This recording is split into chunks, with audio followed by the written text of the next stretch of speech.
გაუპატიურების სკანდალი ქართულ ციხეებში და როგორ ახასიათებს ის ვარდების რევოლუციას ან მიხეილ სააკაშვილის ტრაგედია. სტატიას ამ სათაურით გამოცემა ატლანტიკი აქვეყნებს სტატიის ამერიკელი ავტორი ჩარლზ ფეერბანქსი სააკაშვილის განცხადება სტალინის განკარგულებას ადარებს და ხელისუფლების მიერ ბიზნესისა და მასწავლებლების დაშინების მაგალითები მოყავს. ამერიკელ პროფესორსა და მკვლევარს მეცხრე არხი საქართველოში შექმნილ წინასაარჩევნო ვითარებაზე შიშის ფაქტორზე და მის მიერ აღწერილი პოლიტიკური კრიზისის მიზეზებზე ესაუბრა.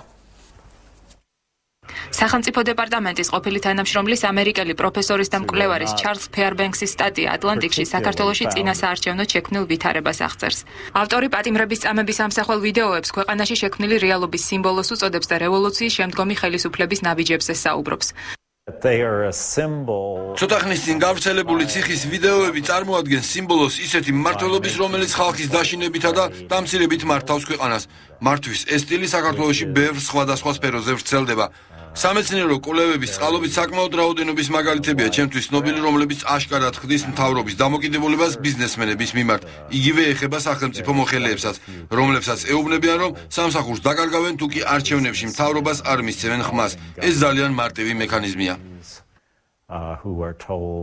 ფეერბენქსი საქართველოში პირველად 60-იან წლებში ჩამოვიდა. ჩვენს ქვეყანასთან მას უკვე მრავალწლიანი სამეცნიერო კვლევითი საქმიანობა აკავშირებს. საკუთარ სტატიაში პროფესორი განსაკუთრებულ ყურადღებას ქართულ საზოგადოებაში არსებულ შიშის ფაქტორზე ამახვილებს. საქართველოს საბჭოთა პერიოდიდან სტუმრობდა, დღეს საზოგადოებაში შიში უფრო დიდია ვიდრე დაბერებული პოლიტბიუროს პირობებში 1980-იანი წლების შუახანებში. მე ამერიკის მოქალაქე ვარ, ახლოს ვარ აეროპორტთან, მაგრამ გულწრფელად მეშინია იმის, თუ რა შეიძლება მოყვეს ჩემს მიერ დაწერილ სიტყვებს. ქართულ პოლიტიკას დიდი ხანია ვაკვირდები და ჩემი შთაბეჭდილებით მთავარი ელემენტი, რასაც მთავრობა არჩევნების მოსაგებად ეყრდნობა, შიშია. ფიქრობ, შიში გადალახულია. ნათლად დავინახე, რომ ვიდეოების გამოქვეყნებამ წარმოუდგენელი შედეგი გამოიღო შიშის შემცირების მხრივ. შესაძლოა გაბრაზებულ ხალხს ნაკლებად ეშინია, ან და ხალხს იმდენად აღარ ეშინია იმ მთავრობის, რომელზეც ფიქრობს, რომ რამოდენიმე კვირაში ის აღარ იქნება ხელისუფლებაში. საბჭოთა ეპოქის სპეციალისტი, ამერიკელი მეცნიერი ვარდების რევოლუციიდან 9 წლის შემდეგ სააკაშვილის მმართველობას სტალინის რეჟიმს ადარებს. პრეზიდენტ სააკაშვილის მოწოდება ჩატარდეს გამოძიება შეიძლება მივამსგავსოთ 1938 წელს ამხანაგ სტალინის მიერ ლავრენტი ბერიასადმი გაცემულ განკარგულებას, რომლის თანახმადაც შინაგან საქმეთა სახალხო კომისარიატს უნდა დაედგინა სიმართლე სოციალისტური კანონების დარღვევის შესახებ. არ მინდა რომ ეს შედარება გავაზვიადოთ, რადგან ცხადია სტალინის პერიოდისთვის დამახასიათებელი არაადამიანურობის მასშტაბი და მთლიანი პოლიტიკური სისტემა საკმაოდ განსხვავებულია.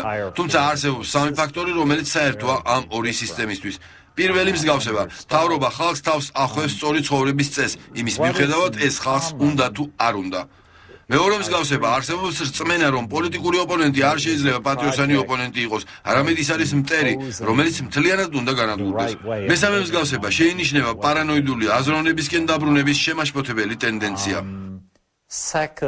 ფეერბენქსი სააკაშვილს მახეში გაბმულ ტრაგიკულ ფიგურას უწოდებს და ასკვნის, რომ წამება და გაუპატიურება არ არის ცალკეული შემთხვევები საქართველოს სასჯელ აღსრულების სისტემაში. ეს გაცილებით ღრმა კრიზისის სიმპტომებია, რომლითაც დღეს საქართველოს მთელი პოლიტიკური სისტემაა გაჟღენთილი.